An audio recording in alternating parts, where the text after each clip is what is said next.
Hadley, it was quite an eventful 24 hours where we saw the naked truth speech from Erdogan that some really didn't believe shed much light on anything.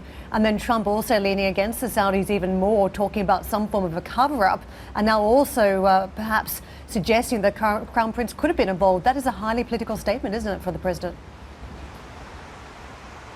It is indeed, Karen, and certainly this plays into the idea that there was more than meets the eye in the killing of Jamal Khashoggi. President Trump once again weighing in here and calling it a total fiasco. Let's listen in to what he had to say. They had a very bad original concept. It was carried out poorly, and the cover-up was one of the worst in the history of cover-ups. It's very simple. Bad deal, should have never been thought of. Somebody really messed up, and they had the worst cover-up ever. And where it should have stopped is at the deal standpoint, when they thought about it, because whoever thought of that idea, I think, is in big trouble. Somebody really messed up. That's the message from U.S. President Donald Trump. Now, this as the U.S. State Department took action against 21 Saudi nationals that they believe may have been involved in Mr. Khashoggi's death and disappearance. Let's listen in to Secretary of State Mike Pompeo. We are taking appropriate actions, which include revoking visas, entering visa lookouts, and other measures. We are also working with the Treasury Department to review the applicability of global Magnitsky sanctions to those individuals. These penalties will not be the last word on this matter from the United States. We will continue to explore additional measures to hold those responsible accountable.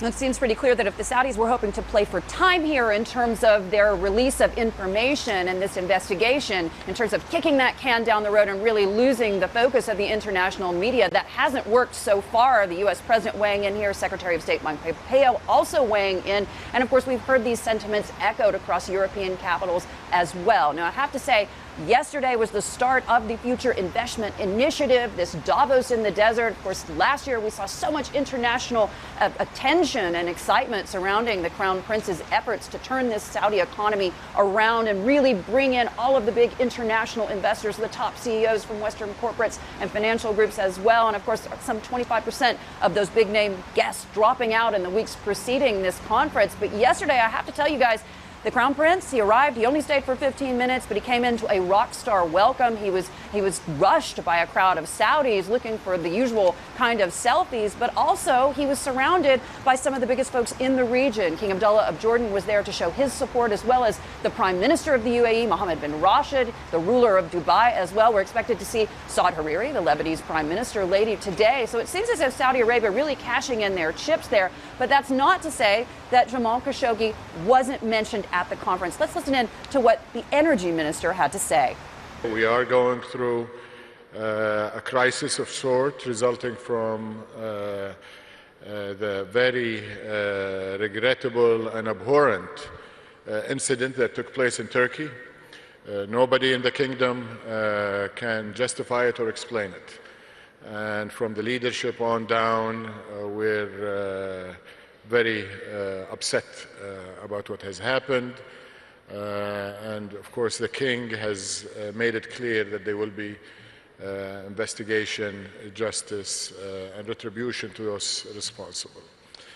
But the kingdom is in the midst of a historic transformation of unprecedented proportions. And the train has moved, and it has moved deliberately towards a transformation journey that will not be stopped. So a crisis of sorts, that's how Khalid Al-Fallah, the energy minister of Saudi Arabia, really describing what's happening behind closed doors here in the Saudi government. A lot of questions surrounding the death of Mr. Khashoggi, but at the same time, maybe it's not politics as usual. There is an international story here, but at the same time, I have to tell you guys, $55 billion worth of deals in oil and infrastructure, all of them announced yesterday. And of course, we're going into this conference for a second day, just a few hours from now, and we're expected to hear from the Crown Prince, Mohammed bin Salman, later in the day, guys.